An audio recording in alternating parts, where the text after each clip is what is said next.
Muy buenas tardes. Pues ahora vamos a seguir con un breve taller, con un workshop. Ahora lo que vamos a hablar es, vamos a poner en práctica todo lo que hemos analizado hasta ahora mediante el taller 5G a lo largo de los corredores de transporte en Europa. El objetivo de este workshop es crear conciencia también a nivel público y privado para saber cómo contribuir y acelerar y dar forma a esos corredores que hablábamos transfronterizos entre los distintos países para que haya esa conectividad 5G en toda Europa. Esta sesión la va a llevar a cabo Eunice Ribeiro, es la persona que va a moderar este workshop y ella dará paso al resto de los ponentes. Así que arrancamos con 5G a lo largo de los corredores de transporte en Europa. Thank you very much. I guess I can tell you good afternoon, and I hope you enjoyed this short workshop coming from the project 5G Med. 5G Med is one of the projects funded by the European Commission with a similar mission as 5G Croco, as we saw in the last session. We focus on the connectivity challenges in cross-border corridors enabled by 5G in Europe, with different challenges, some similar, some different challenges compared to 5G Croco, since we focus on the territories of Occitania and Catalonia, the cross-border between Spain and France. So today, our workshop has a different focus, not so much technical. There was in the previous section a good question. Who pays for this infrastructure? Who pays for these technologies? There is more than us, those addressing the technical issues that need to be involved. So today we propose a new challenge. Let's talk about our learning experiences as public authorities, as public sector, how the public and the private sector come together to define the models of cooperation in cross-border territories, unifying Europe as we need them to be today. So this session will be divided in 3 parts. The first part, the European Commission, Christian Mika, will make a presentation about the strategies that the European Commission has for 5G, enabling transport, the cross-border corridors in Europe, in particular the Digital Decade strategy that is being setting up. After that, the 5G Med project will be presented. I have the pleasure to have here our coordinator leader, Raul Gonzalez from Cellnex, that will present the challenges that we've been facing as a project since our journey is still going on in order to deploy, to make a deployment model of these technologies. And finally, there will be a discussion, a panel, where I count with several representatives from ministries from different countries across Europe, sharing their experience, their learnings, their strategies, how they see the future enabled by 5G for transportation. So, without further ado, I want to introduce you Christian Mika from the European Commission and his presentation about Path to the Digital Decade, the strategy supporting the 5G deployment along transport corridors.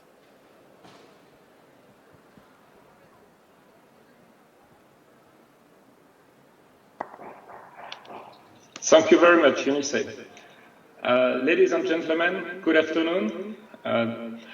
It is my great pleasure to present you the European Commission strategies towards the deployment of 5G corridors throughout Europe. The deployment of 5G corridors throughout Europe is one of the key connectivity targets of the Europe's digital decades strategies towards 2030. In March of last year, the European Commission has presented the Digital Compass, which sets the main categories of objectives in the field. Skills, we'll need skills, in particular ICT specialists, government with key public services, e-health, digital identity. For the business, there will be needs for the use of cloud, AI, big data in particular for SMEs. Regarding infrastructures, last but not least, connectivity, the goal is to ensure by the end of the decade that gigabit connectivity is provided for everyone, and in particular 5G in all populated areas. In order to ensure this digital transition, the European Union and the member states will be able to benefit from the financial resources that have been put together as part of the next EU budget for the Europe's economic recovery and resilience.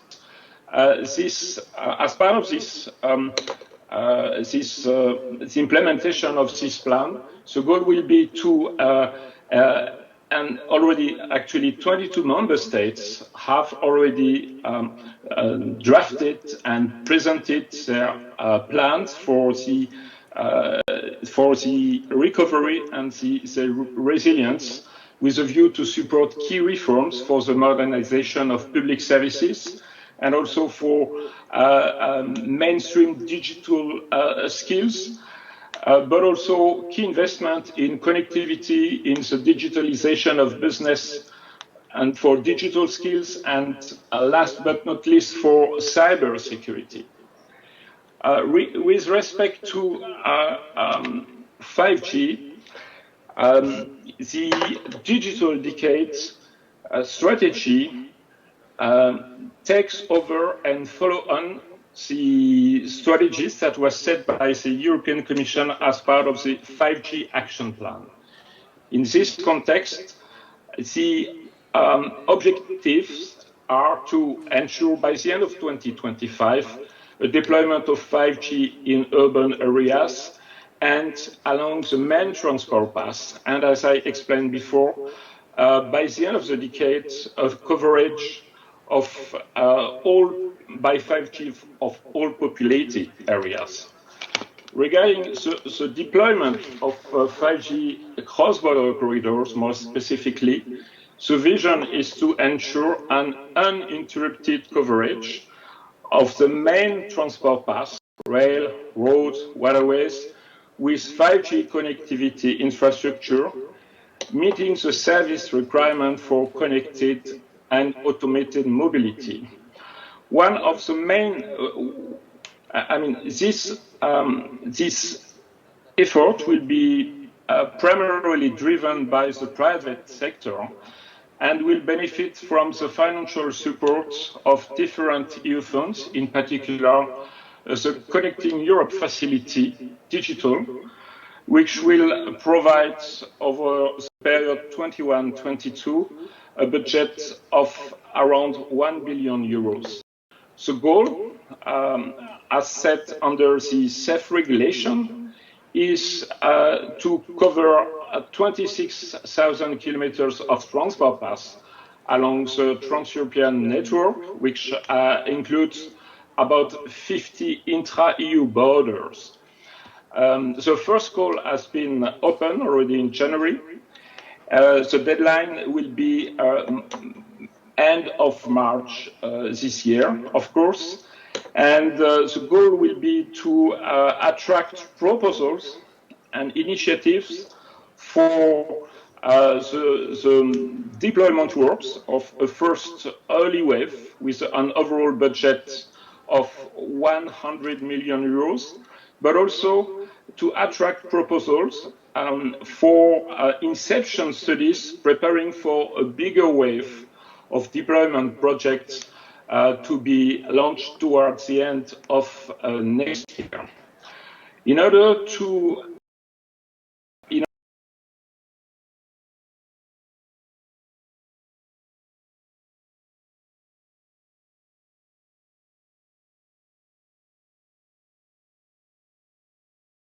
for the first period of the implementation of Safe Digital the focus will be on the cross-border section of corridors. And in order to ensure this coordination, the Smart Networks and Services joint undertaking that has been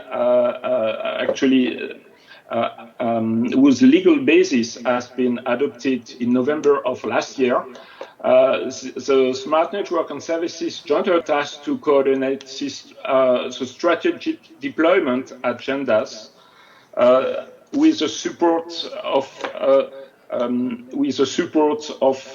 safe action. I will my very short introduction by explaining briefly by saying a few words about the Smart Networks and Services joint undertaking. The goal of this joint undertaking is, on the one hand, to coordinate the effort towards the acceleration and deployment of 5G throughout Europe, but also to support and enable the definition of a 6G vision based on the Horizon Europe budget. The upfront commitment for SNS, the SNS-JU, is 900 million over the 21-27 period, to be matched by the industry with a close involvement of member states for strategic guidance, and will include the setup of a dedicated program office. The first calls for the SNS-JU have been launched this year. The deadline is April of this year, with an overall budget of 240 million. I will stop here. Thank you very much for your attention, and I wish you a successful and fruitful conversation as part of this workshop. Thank you. Thank you, Christian Mika. It was a pleasure to have you here. So it's a complex, long-term plan and strategy that the European Commission has presented us. But to achieve this by 2025, we have to start today. So now, Raul Gonzalez will present us the 5G MET project and what we are doing for this vision. Well, 5G MET has another characteristics. It's not another corridor project. Has some characteristics that make different this project. In those 65 kilometers between Figueres and Perpignan, we find it two transport infrastructures that are very close, both of them. Okay? Those infrastructures are high-speed train and highways.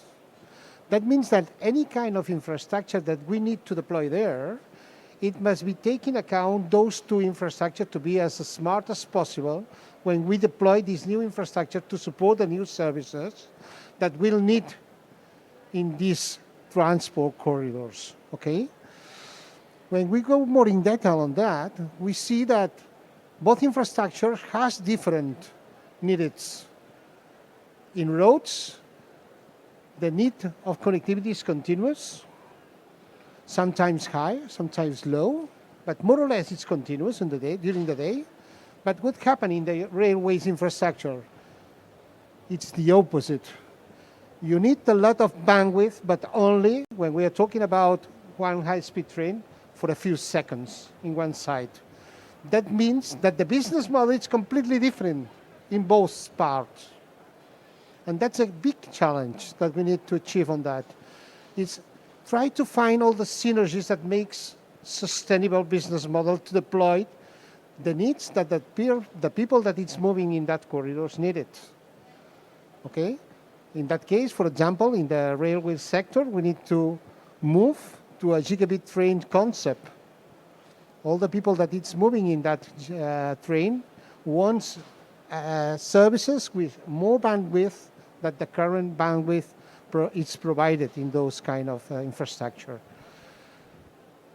The first thing that we have saw it is that 35% of those infrastructures could be shared between the two walls.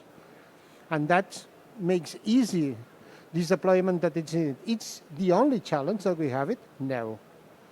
We have a lot of challenge on the technology side, that's obviously, and we are trying to address in concrete in this cross-border where we have quite different situation in rail and roads.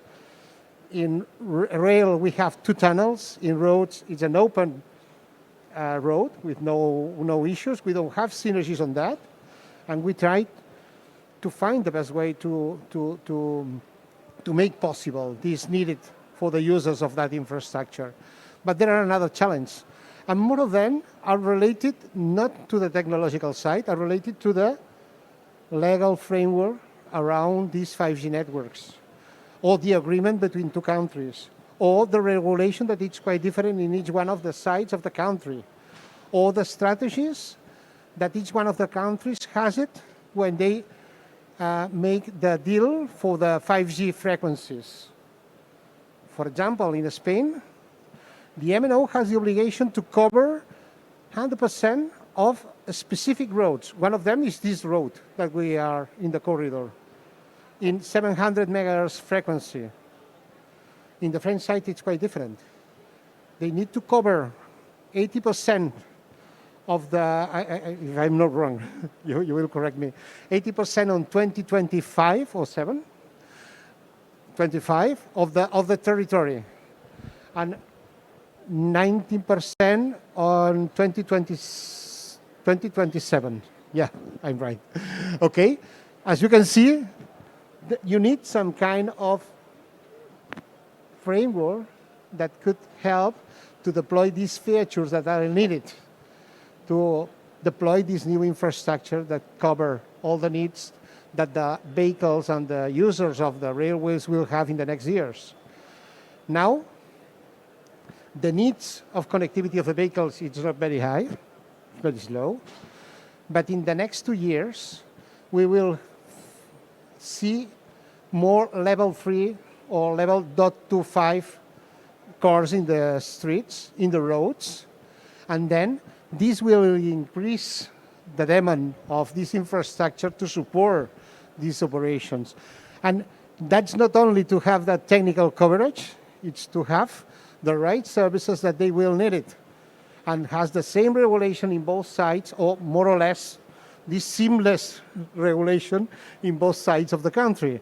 And this kind of workshop is good to have this future, accelerate this future of the adoption of this kind of infrastructure on this kind of services, and make easier to adopt new mobility paradigms that will appear in the next decade. Because at the end, it's if you see the different sectors currently in Europe or in the world, they have experimented a digital transformation during the last years. The only one that it's not digitalized and make this digital transformation, it's mobility. How the people is moving will change in the next years. We don't own a car. We will have mobility services. We will use different mobile transports to move from one area to another area, and that will transform totally, completely the way that the people is moving, and the people will be like to have a good experience when they move it from one point to another point without any kind of interruption of their service. One stupid thing, when you are consuming Netflix in your car or in your railways, and you change the country, the rights are different in each one of the side of the country. They lose the vision that they have it before. Those kind of things are not technology, but are very related to this legal framework that we have it around the technology to have a success in the future. Okay, it's a short introduction to the workshop that we will have now. Thanks to be here, and we hope that it could be very interesting for all of us. Thank you. Thank you, Raul. Thank you so much for bringing us concrete examples of challenges of the technologies that we are addressing in 5G MED. So now we will pursue through the panel. This panel will be shared by, as I said, representatives from ministries from different countries, and we will have public authorities sharing their activities that have contributing to the 5G deployment along transport corridors. So for the first presentation, I would like to introduce you to Wim Van Der Berk. So he comes from the Dutch Ministry of Infrastructure and Water Management. Wim, thank you so much for being here. And just a small note, Wim is also the coordinator of 5G Blueprint, another similar project addressing the cross-border transport. So Wim, thank you so much for being here. The floor is yours. Thank you. Thank you. Good afternoon, everyone. Welcome. Thank you for listening to this short pitch. So indeed, I am indeed the coordinator of 5G Blueprint, and I think that project is one of the main activities of my organization, the Dutch Ministry of Infrastructure and Water Management, when it comes to 5G. So in short, I work for the Dutch Ministry of Transport, basically. And so I would like to introduce you in a few minutes what this project is all about. And then I would like to bring you some insights in why we are participating in this project. So 5G Blueprint on itself is focusing on a relatively simple to explain concept. It's working on teleoperation using 5G, and we are trying to teleoperate both trucks and inland vessels, barges.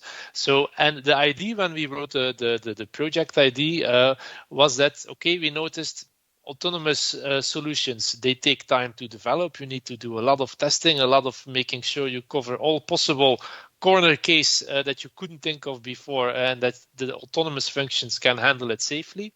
So we thought, what if we would do it differently, and we would first start with having still a human in control of that truck or that vessel, but have that person not being tied physically to the vehicle anymore, so that you are an operator sitting in an office somewhere, having a steering wheel and 3 monitors around you, and you are just driving the vehicle remotely. This would mean that you can already, from an automation point of view, proceed quicker because it's still the human in control.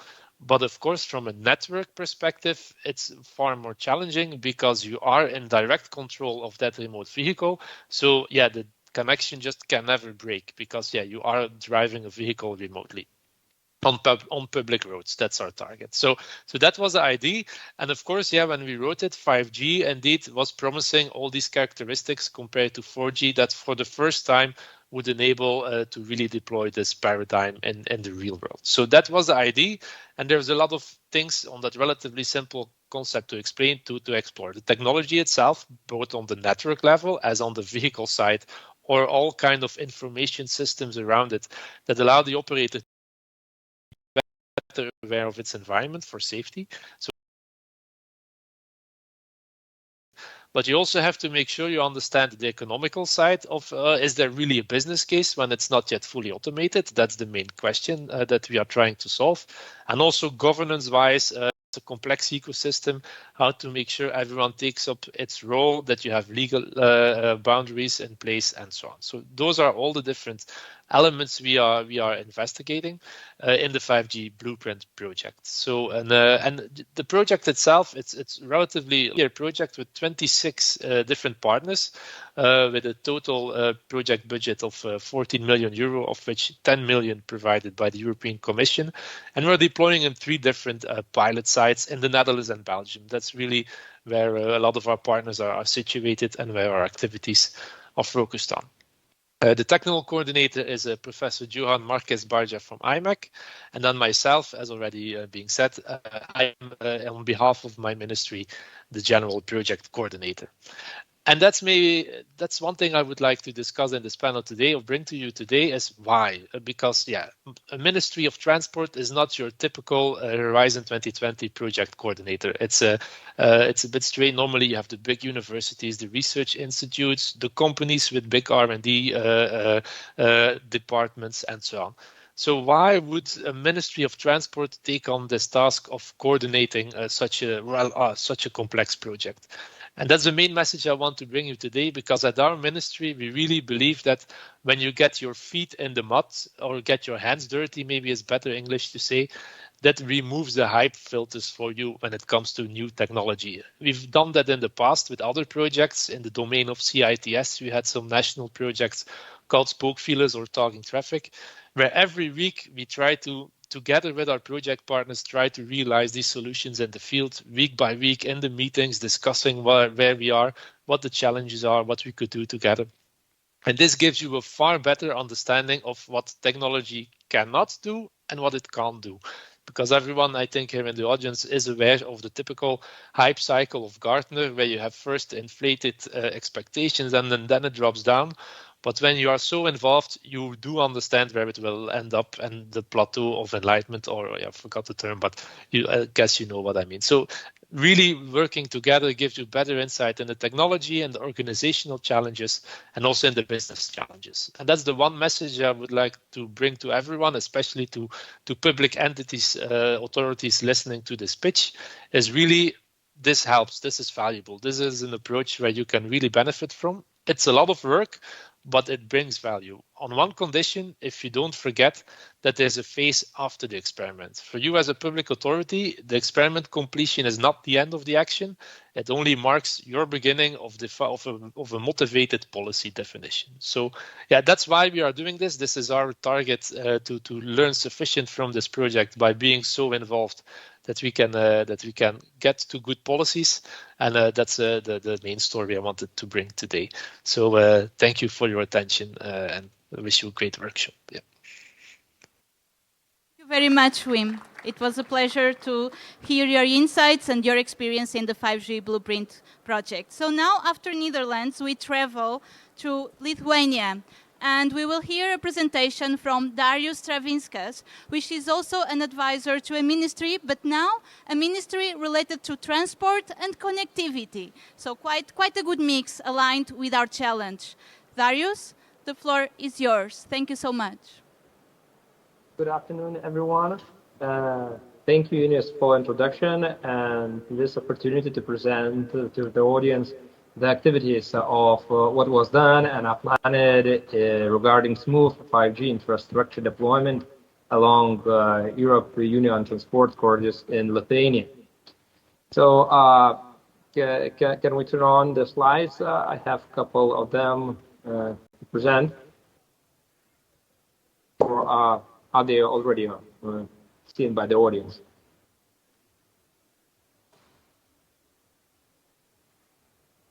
So yeah, please, on the next slide.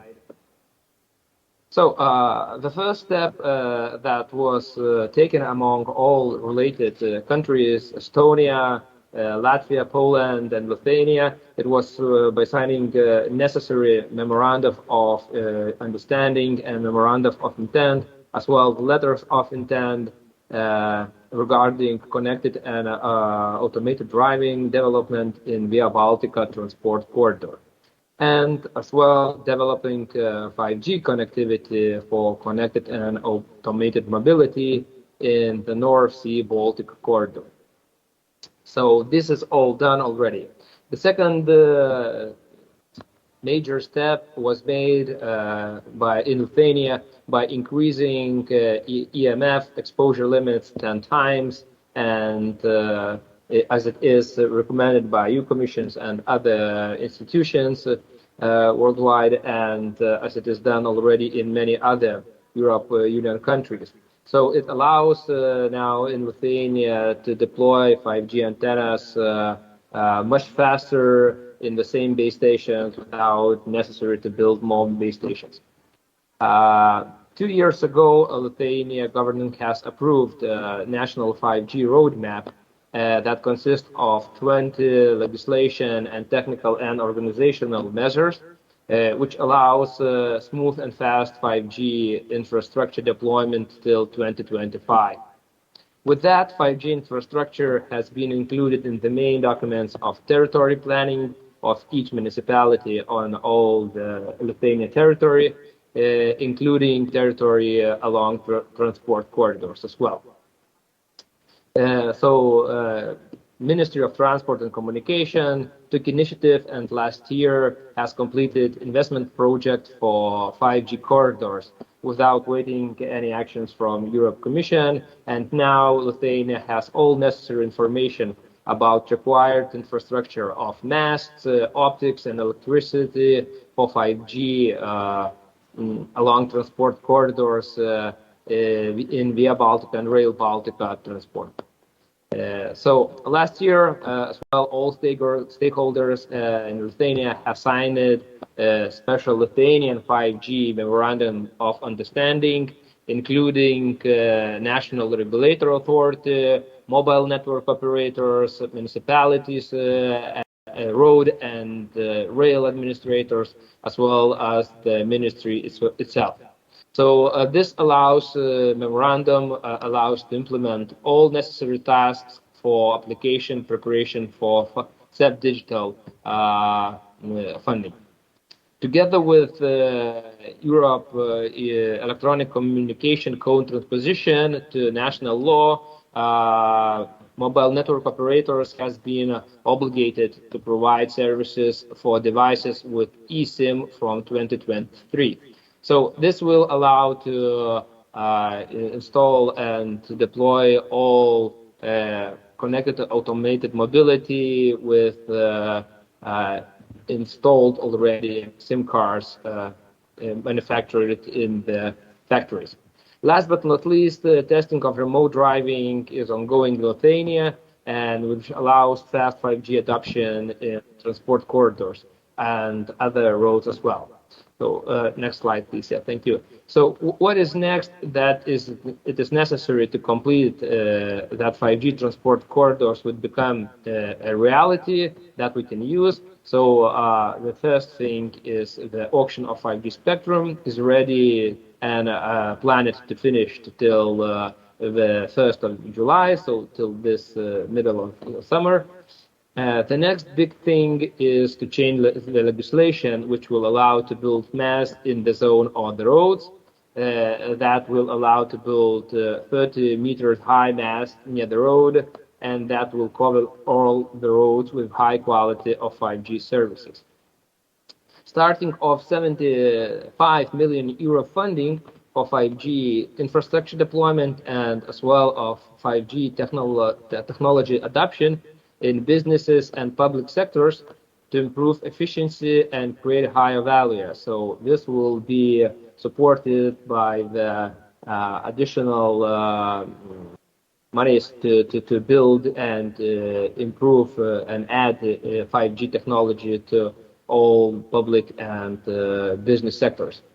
Next, this big thing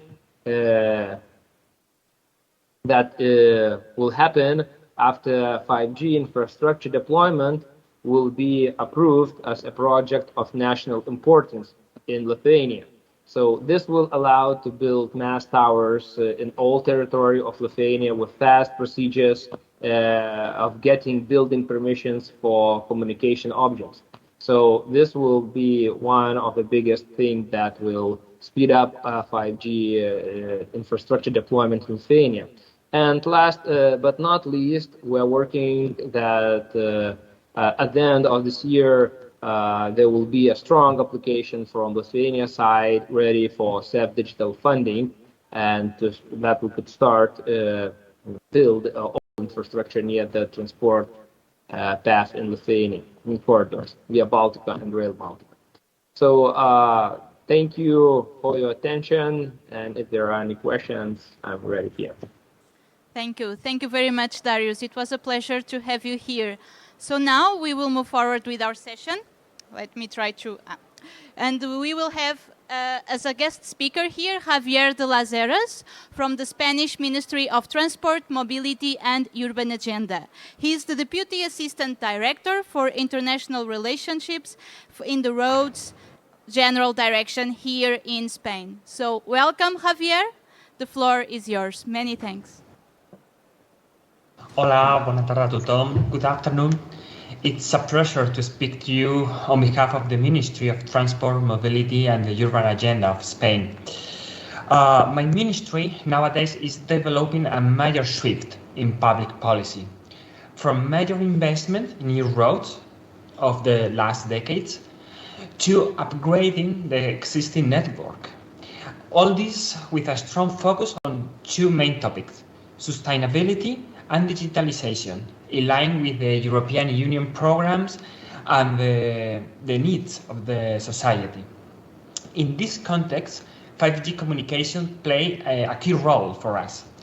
This is seen in three main strategies that our country is developing actually nowadays.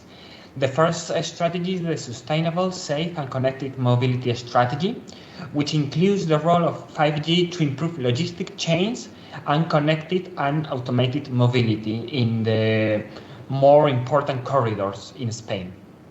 The second one is the Recovery, Transformation and Resilience Plan, which is committed to digitalization as one of the pillars for COVID's way out of the crisis. And the third one, and for me is the most important, is the strategy to the promotion of the 5G in Spain. This strategy is very, very wide, it's very, very big, and this strategy includes many areas of action, with road transport is one of the main ones. And next slide, please. But what are we doing? Road, for us, road is accessibility, and that is the main idea of my speech. Road is accessibility for people, for goods, and for data too.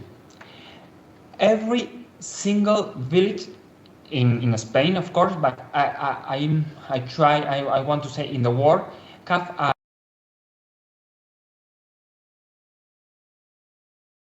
that you can arrive to that town or that village, and that brings up the possibility of installing antennas and 5G devices near roads around the world, and of course in Spain.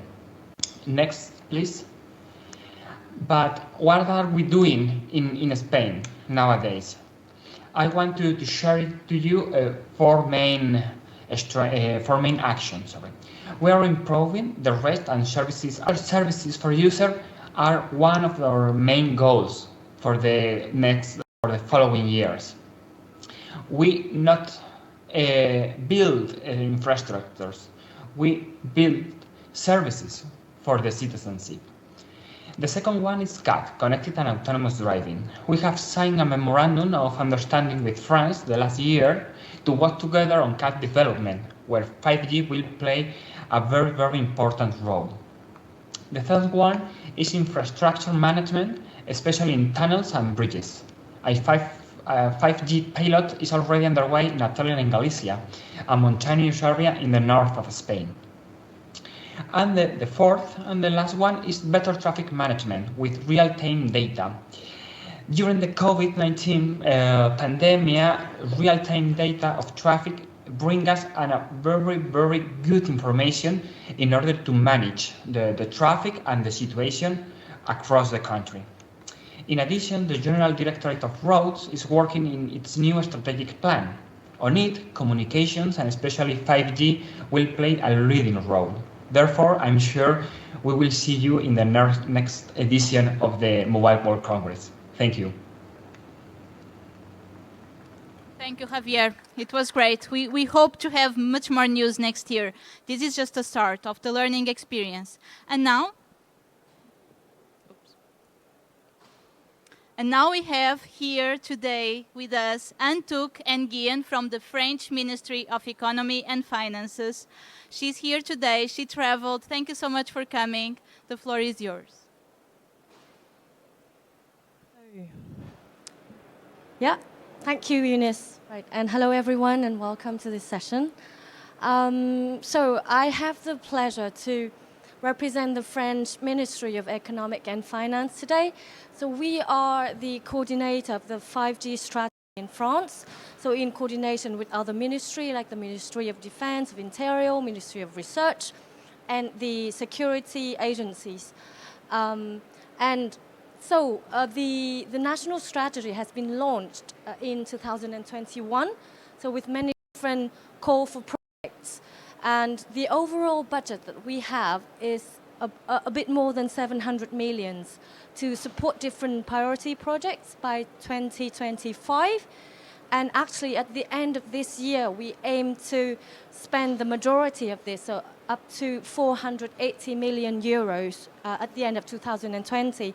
And this amount is leveraged by at least 50% of private investment. So the overall budget for 5G projects is much larger than what you're seeing here. And the 4 different main objectives of the strategy is, first, accelerate demand, so develop different use cases. The second is to accelerate supply, so how to encourage the development of different 5G solutions, especially sovereign 5G solutions, so by French and European actors. The third main activity is to support R&D, because we need to prepare for the next version of 5G and 6G. The fourth activity is to support training, because we've seen that in the labor market there is a severe lack of competencies that is needed to deploy 5G on the ground. So I want to give an example here. It's the result of the first call for projects that we launched in 2020, and it's closed now. And this is the result of all the experimentation platforms that we have supported. There are 21 projects in general, and all the so-called one that you see here that is related to transport and mobility. So it can be in, for example, here, you have a steel maker, ArcelorMittal. They have 2 factories, and inside each factory you have like a connected train that is transporting raw material to the steel factory. And you need the trains to be synchronized with what is happening inside the factories, so that you have a continuous deployment of activities. Or you have here in Marseille, the port of Marseille, the connected port, so that trains coming to the port can park in the most efficient way. So not only it reduces the time it takes for the trains to arrive at the port, but also reduces the pollution that it generates. And we have here another project that uses sensors to evaluate the pollution level, so that we can regulate traffic in real time. So that you see many different transport use cases at the national level. And then we also have, we also participate in different European corridors as well. So as you've seen earlier in 5G MED, 5G Croco, and 5G Rail. And so France is one of the 27 European Union member states, and we need to cooperate, right, in order to develop use cases together. So from all this experience, from what we've seen, I think there are 3 main key points that can lead to the successful development and deployment of 5G projects, not only in transport, but also in other use cases. So the first one is technical maturity. We need to show that 5G is capable of delivering use cases in a secured manner, with the technical performance that is needed. The second one is harmonized regulatory framework. So we're not talking about only the French regulatory framework, we're talking about at least the European framework or international level. So I want to give an example. In France, we follow the European Commission objectives of 5G coverage by imposing 5G coverage on the main transport network. So by 2025, 16,600 kilometers, and 2027, 55,000 kilometers. Okay, that's good. And in Spain as well, and in Germany as well. But in France, we impose that on the 3.5 gigahertz. And Raul just told me that in Spain it's 700. So we need to harmonize that. We have the objectives harmonized of the percentage of the transport access, but we need to go deeper at the technical level, at the frequencies level, and at the bandwidth as well. It has to be enough so that there's latencies, there's connectivity, there's debit. And so I cite here technology and frequencies.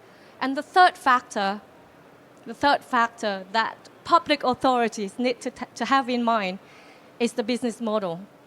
Because we cannot finance 100% all this money that is needed to deploy 5G use cases along transport access, especially we need to cooperate with different authorities, different companies. At some point, public finance can only reach so much. We need to have real business cases, for example, life-saving security measures that encourage car manufacturers and telecom operators to say, hey, there's a business case here, so we can invest private money. So we need to work together. Business case is also the third success factor that we need to take into account for 5G to fully develop its potential. So that's it for now, and if you have any questions, then you're welcome to. Thank you. Thank you so much, Antuk. Really amazing. Thank you for being here. So Antuk brought a very good perspective on how business and public authorities need to work together. And in Spain, we have a program, the 5G National Observatory, which is exactly this joint collaboration between the private and the public side. So I have here Federico Ruiz with us, which is the director of this program. Thank you so much, Federico. Thank you so much, Eunice, for introducing the observatory. So how's the situation in Spain? We have, as France, participate eagerly on the corridors, and the transnational dimension is there. So the role of the Commission is much appreciated and a vital one. We have the pilot projects, for which Spain is probably number 2, number 1, according to some of our measurements, in number of pilot projects. So a key effort, a big effort in funding pilot projects. Regulation. We have a regulation for enforcing deployment, spectrum availability, but as you said, we have a big mismatch on how we handle the legacy situation. And there's no way we can avoid these legacy mismatches between countries. Once you start covering roads, there's a big step towards covering the whole territory, the whole population. So the two things have to be combined. And 700 megahertz is a major step, a major tool in providing connectivity to the whole population. So the big question here is how we move from pilot project limbo, ghettos, to real deployment, covering the whole population and making it sustainable. We had one answer. Who pays? At the end, it's going to be public money. As you said, we cannot make states, number of states, the ultimate taxpayer for everything. So how do we make it a sustainable project, a sustainable business model? We have to be inventive here. So there's a lot of things we can imagine on involving, for example, insurance, invoking industry, for example. We can involve car manufacturers. And Europe is a big industry in car manufacturing. So we can involve them. Making things compulsory and also attractive, making connectivity a nice thing to have in your car and attracting users. Finance, insurtech finance can be a good player as well. We can involve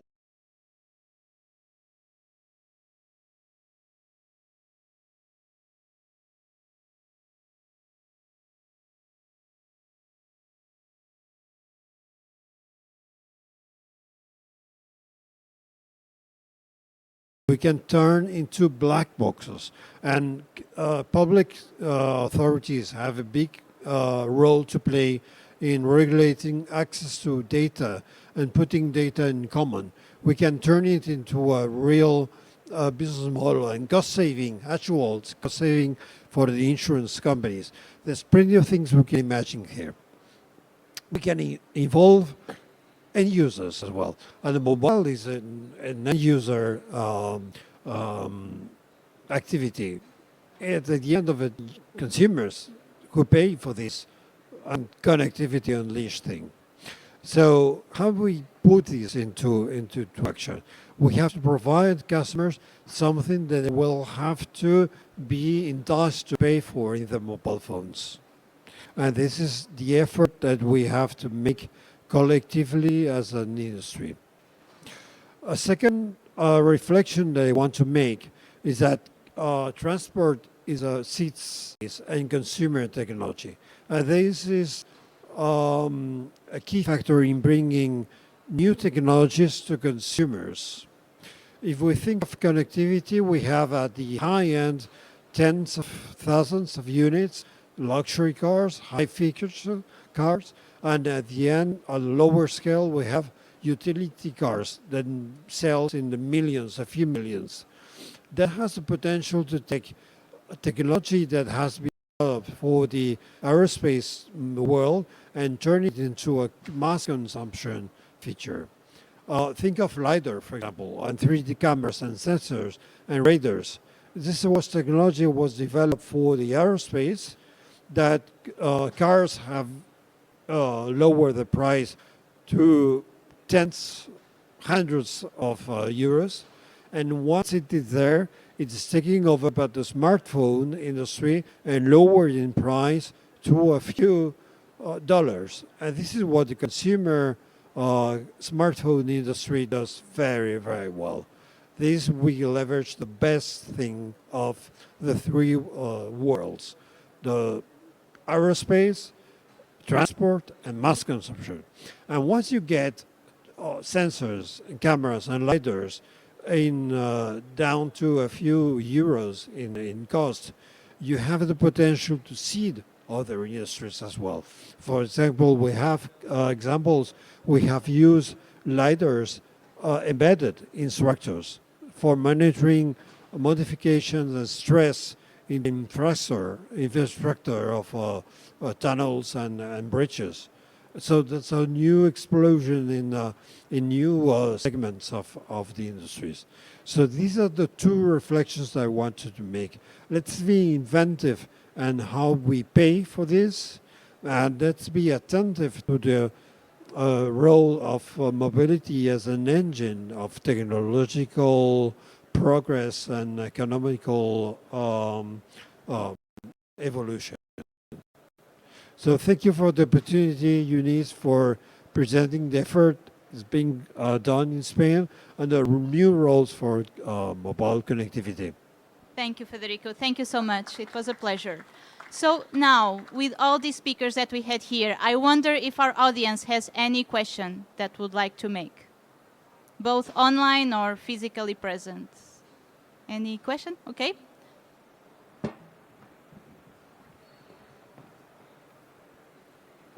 Thank you. First of all, thank you very much to all the speakers actually for the insightful presentations you provided. The question I have in mind, I think all the speakers mentioned basically the challenges and the complexity that the automated and connected mobility will bring in the future. And I think once we start talking about taking this automated and connected mobility to a cross-border, I would say, scenarios, this brings us basically to another level of complexity. My question is, and I just jump on the opportunity of having actually a lot of policymakers here, have you already started basically thinking of how the coordination between the national policies and the other basically involved countries to make sure basically that we are talking the same language?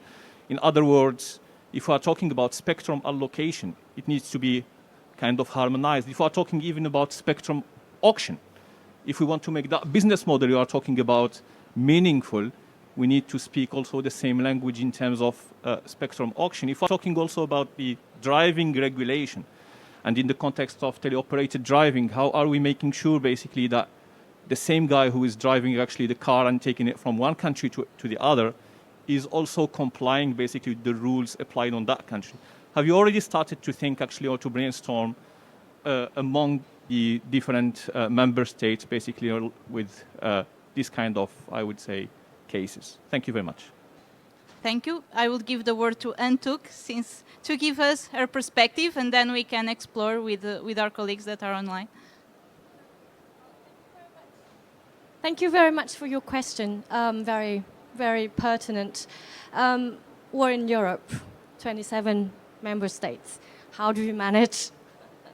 We have the European Commission, European Union. So it's like the umbrella body who sets objectives and milestones. For example, about spectrum auction, there was a requirement that all the spectrum auction has to take place before 2020, so that by 2020, at least in each country, at least one city is covered by 5G. So that's the kind of targets that the European Union is giving the member states. And of course, you have good students, good member states who follow their objectives, and some have more technical problems on the ground that can delay the target a little bit, but the coordination is there. Another objective is the coverage of major transport access. So in Spain, it has been implemented. In France, it has been integrated in the 3.5 gigahertz frequencies attribution. In Germany, it has been done as well. And in Germany, it's a big car manufacturing country, so they put a lot of importance on covering major transport access. So another topic that is coordinated at the European level and with other member states as well is CITS. So it's the technology for connected cars, either between cars or cars and infrastructure, VI2X or V2X. So there is also regulation at the European level that is ongoing. So it's very basic. Is it 5G or is it Wi-Fi? It's a hot topic out there because there's a lot of debate. There are countries who prefer Wi-Fi. There are countries who prefer 5G. But we're working together to see what are the pros and cons and what are the time horizon of deployment, how many lives you can save with each technology and which one is the best. And it's still ongoing. And so yes, 27 is a huge number to coordinate, but we're working on it, and there's at the European level, and of course at the international level as well, because it's very important for cars manufactured in France or in Germany can be exported to Germany, to the US or to Japan or China. So it's very important to have this coordination at the European level, but also at the international level, and we're working on it. So does that address your question? Thank you. Thank you. Thank you so much, Antuk. Maybe we will hear another perspective from Darius Stravinskas. Darius, what can you tell us from Lithuanian about this question? Yeah, so thank you for the question. And from our perspective, Baltic states and Poland, we have international, let's say, coordination group between the countries, which consist of each country, member state country, stakeholder from the ministries, and then we have a national level coordination, which is responsibility of the ministry itself, and that's how we agreed on all these steps that should be done, before the 5G would be deployed in the corridors and transport path.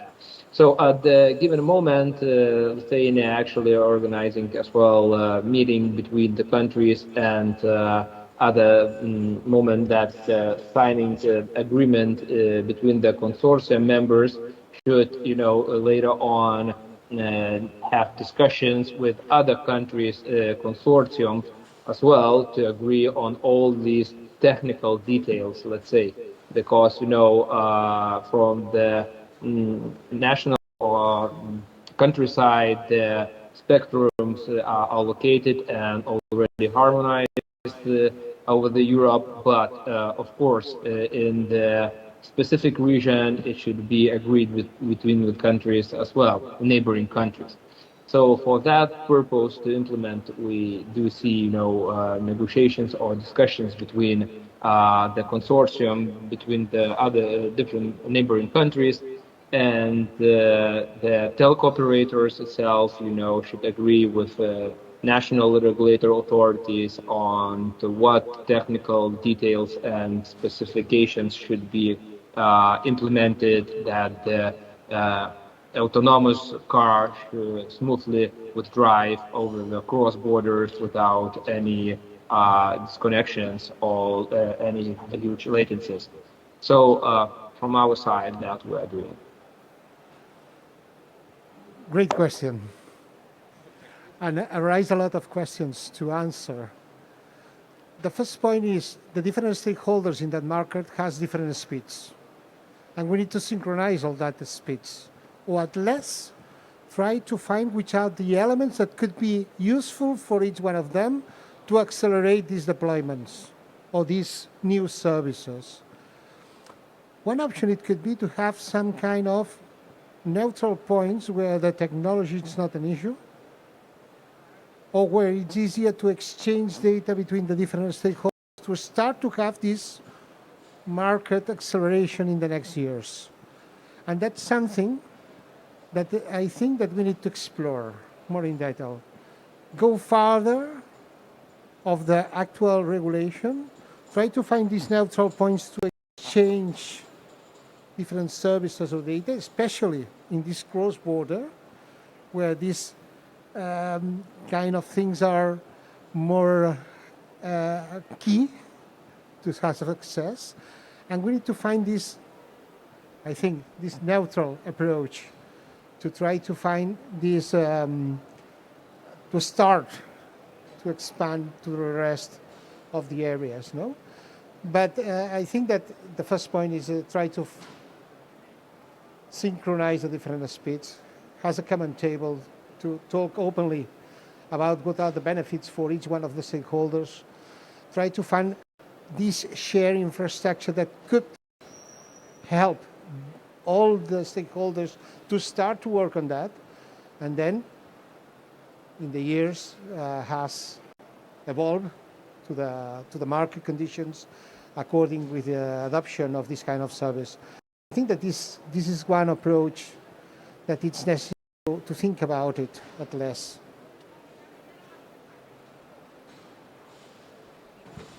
Thank you so much, Raul. Very insightful. Thank you, Darius.